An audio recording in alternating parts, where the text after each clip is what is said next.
Welcome back to Bitcoin Season 2. I am Charlie Spears of Blockspace Media.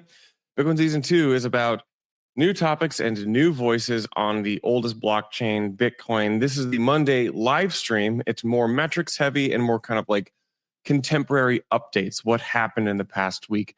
We have videos on demand going out every Wednesday. This next Wednesday, I have Jameson Lopp. Yes, that Jameson Lopp. Being interviewed and talking about Bitcoin ossification. And on Fridays, we typically have Bitcoin Writers Room. That's from me and Colin over at Blockspace. We shoot the shit on whatever topics are relevant. Sometimes we bring in an extra guest. But today, I'll hit the metrics. Runes are down and ordinals are up this past week in a great, fun inversion of the narrative over the past few months. But I'm going to spend a little bit of time talking this episode about something a little more technical. That is, if you've been wanting an OpCat upgrade, if you've been wanting like other soft forks, and you're wondering why haven't they happened yet? Well, a lot of people have also wondered that. And some super smart, sneaky developers have figured out workarounds to emulate these things. I will explain more about how that works right after our sponsor. Bitcoin Season 2 is brought to you by Botanix. Botanix Labs is pioneering a new direction for DeFi with the first EVM L2 running on Bitcoin that's built to be forward secure, decentralized, and share gas fees generated by the network with users. See the future of DeFi at Botanix, botanixlabs.xyz. That's right, there are some sneaky workarounds to accomplish OpCat and other types of covenants that don't even need a soft fork. I'll explain what those are, but there's actually 3 defined schemes, maybe more, depending on how you count them. But before I get into that, I want to get into the metrics. Let's kick it off with a little review of the mempool. Right now, fee rates are sitting at between 7 and 9 sats for VByte. That's been about where they have been this past week. We just had a difficulty adjustment, an upward difficulty adjustment of 1.59%. So that was just, just a few blocks ago this morning. That means Bitcoin hash rate has continued to climb a little bit. Overall, fee rates on Bitcoin haven't been terribly interesting or active. We saw a little pump yesterday.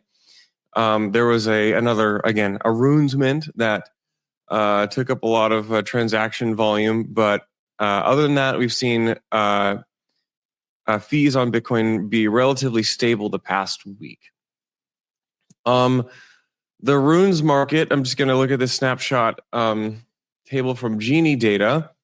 If you're listening, I'll just describe it to you. Basically, Runes peaked at a total market cap of $2 billion, middle of November, and now the 2nd of December, 1st of December, it's $1.5 billion. So we pulled back about $500 million in total Runes market cap.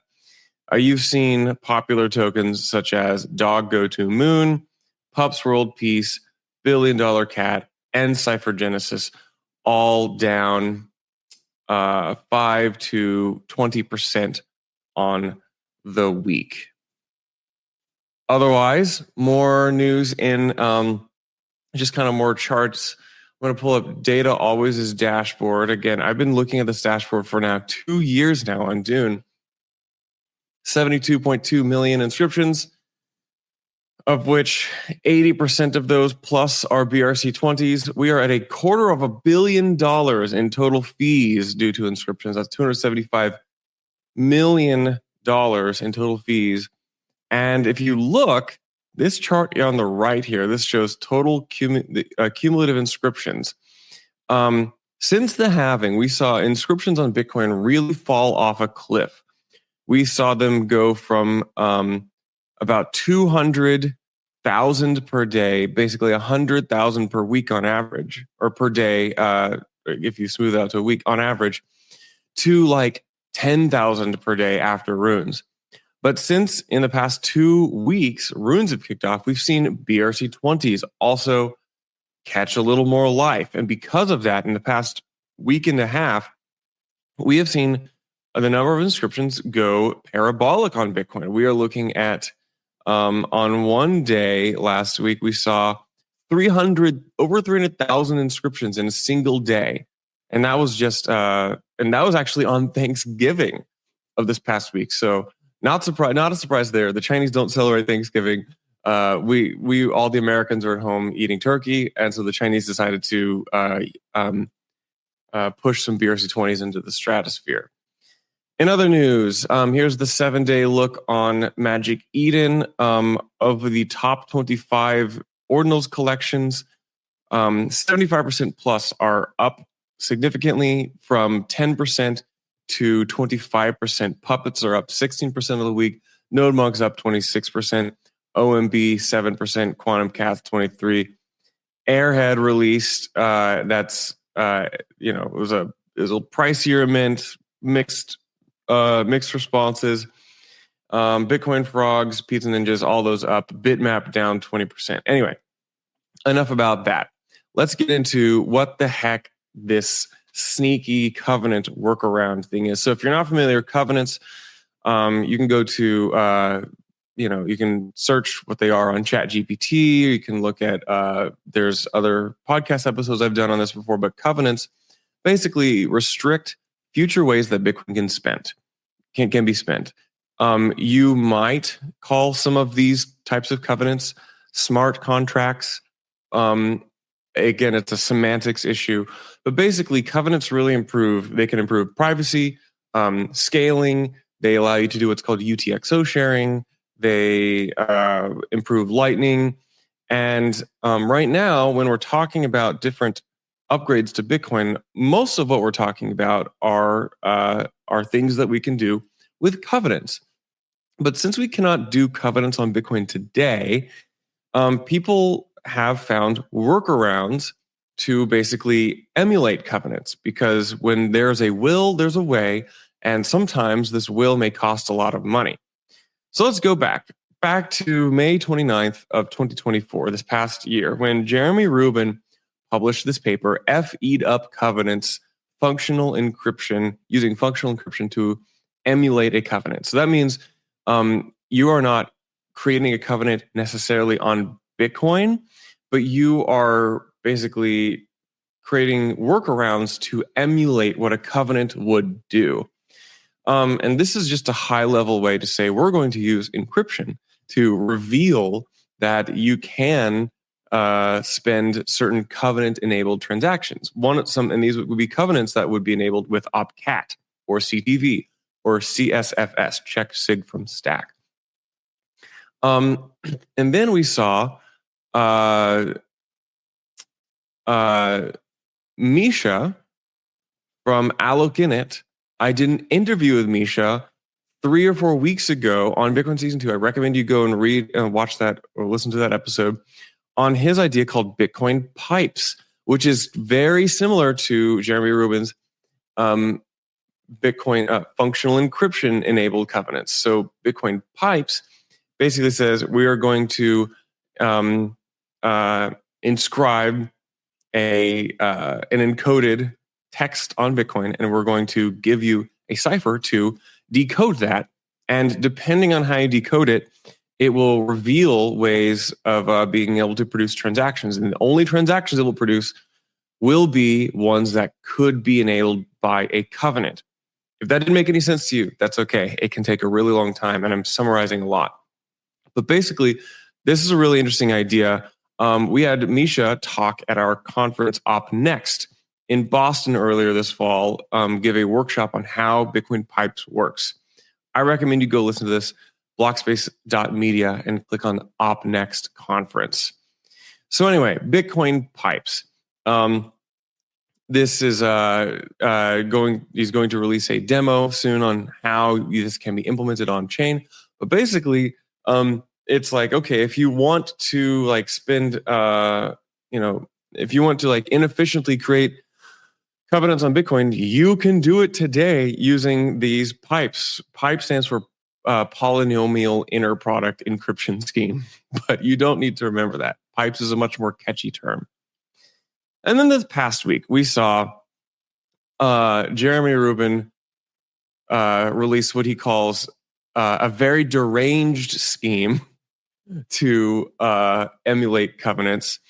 I would point to you to this tweet that he made last week called "Uneffied Covenants," charting a new path to emulated covenants via BitVM integrity checks, and he published a paper on this, which I'll share.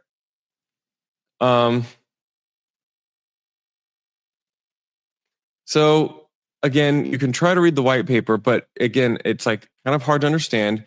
But it uses some of your favorite buzzwords. It uses covenants and it uses BitVM. But basically, you have an oracle. So if you're familiar, an oracle watches what's on chain and watches what's happening out in the real world and acts as a way to communicate between the two. So you trust that the oracle is telling the truth.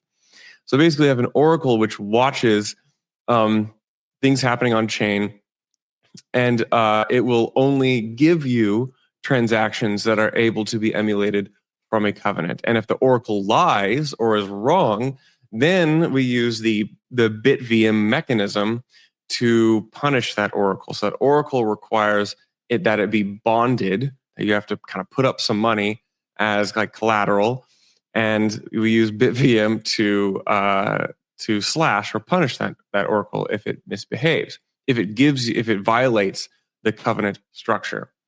So the funny thing, like, this is we are getting into like increasingly goofy ways of emulating covenants without a soft fork. So even if we don't get a soft fork, people are eventually going to be doing these things on Bitcoin regardless. So this does kind of force the hand of critics who say we can't let those happen, because the reality is that they're going to happen regardless. The last option,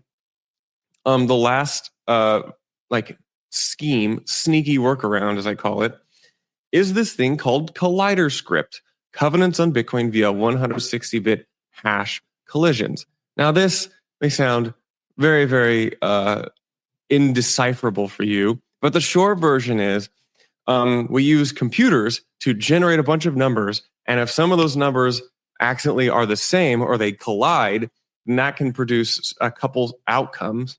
And if you basically use all these computers to produce all these numbers to use Bitcoin script to against itself, you might say, to basically emulate covenants such as you could produce with OpCat. If you're still with me, basically you just run a bunch of computers, kind of like Bitcoin mining, and you are able to come up with enough matching numbers to use those to bounce script off each other. So you can emulate OpCat covenants on Bitcoin with this. Shout out to Ethan Heilman, Andrew Polstra, and a couple of people from Starkware, Victor and Avihu. This is really, really interesting because this would be the first team-based paper. The other two ideas were independent developers, Jeremy Rubin and Misha Komarov, who put those together. And these would be research which represents a broad swath. This Kaleidoscope research would represent a broad cohort of Starkware independent developers like Ethan and Blockstream. What happens next? What a lot of people ask, how feasible it is to do these things? How feasible is it to actually emulate these covenants? And the answer is it's a spectrum. And in fact, I've got a chart which is from Ethan Heilman's presentation at OpNext this past month, which basically describes the different types of schemes, the different types of covenant emulation schemes, and puts them on a spectrum of how costly they are to perform, because the more complicated, the more difficult it is, the more costly it is. And over here on the far left, we have the lowest cost to use, and that would be is if we soft forked in covenant opcodes such as OpCat or CTV. Those would be the most efficient. Those would be a no-brainer. They'd be inexpensive to use, and they would work very efficiently. The next one would be is if we got so dedicated opcodes. So that'd be like CTV, an opcode which specifically accomplishes covenants. Then we have cat covenants, which are going to be a little more inefficient because OpCat is kind of a jack of all trades and a master of none. So it can accomplish all the same things, but just not as efficiently. So those are going to be a little more expensive. Then we get into the functional encryption covenants. Those would be as the Jeremy Rubin functional encryption and the Misha Komarov Bitcoin pipes covenants, where you have to post some data and you have to do a bit of like back and forth ciphertext decoding of that data on Bitcoin. Then you have CAT ZKP, that is ZK proofs on Bitcoin. If you were to use OpCat to produce a zero knowledge proof to produce a covenant. Ethan Heilman estimates that this might be about $1,000 per covenant. And then you have the most expensive version, but it is KalliderScript. Again, the last covenant that I reviewed. KalliderScript, where you use computers to produce, you spend compute to produce numbers, and those numbers, eventually some of them will work within a covenant that you want to work with. That could be millions of dollars. I have seen some numbers on like how much it might cost, but he has it positioned here, KalliderScript around the like $2 to $5 million per covenant that you would produce from KalliderScript. That is hash collisions. So the funny thing is, like, while this might seem incredibly expensive, because you're like, what do you mean? I'd spend $2 million on a Bitcoin transaction? Well, it may not be that straightforward. You maybe spend $2 million to set up the right Bitcoin transaction. But if you look at the scale of like how much a company, say like Starkware, spends on Ethereum for their StarkNet layer 2, they spend $20-30 million a month from StarkNet to Ethereum to basically secure that blockchain. And if Starkware wanted to build something similar like StarkNet, which relied upon a covenant on Bitcoin's base layer, all of a sudden spending $2 or $3 million a month seems like a fraction of what it would be of what they're currently spending on a less desirable blockchain like Ethereum. So this presents a really interesting development in the soft fork discussion. I don't think this has really been discussed outside the technical community. And maybe if you're listening to this, you're not in the technical community and you might be bewildered by it. Or maybe it's just the technical people who made it this far and they're really angry at me because I've been too reductionist or I've said some things that are kind of incorrect about how these work. But the important thing is, the real big takeaway is 12 months ago, it was just a single like side blog post that someone had written back in the day that says, well, maybe we could emulate covenants, probably. And now we have 3 different schemes, 3 different ways that we can do this. And I don't know if we've actually seen them implemented in the wild, but I think it's just a matter of time until we do. So I will be covering this. I don't see other people in the Bitcoin technical space covering this. And I think this applies to you if you're listening and you want OpCat. The answer is we've kind of already got OpCat, but we don't have the best kind of OpCat. So that is, again, I'm editorializing this a bit because I think this is one of the more interesting developments in the Bitcoin technical discourse over the past year. And I think everyone should be paying attention. I'm gonna, the last bit of news that I'll move on to before I wrap this up is that we have a big week this week. We have Inscribing Miami 2024 in Miami at Art Basel during Miami Art Basel Week. This is Inscribing Miami 2024 put on by the Inscribing Atlantis team. It's going on Thursday, and it's, again, you're kind of like who's who of Ordinals. You've got Ben Charbit, Billy Resty, Butoshi, Bert, Eli Herf, the Ordinals bot guys, Casey, Ordzar guys, Donnie. I mean, you got a lot of people, Elizabeth, Aaron, Good Things, Jack Butcher, Jeremy Rubin, Nick from Gamma. So I expect there'll be a lot of fun content and stuff coming out from that. conference. So I will not be there. I'm taking the holidays off.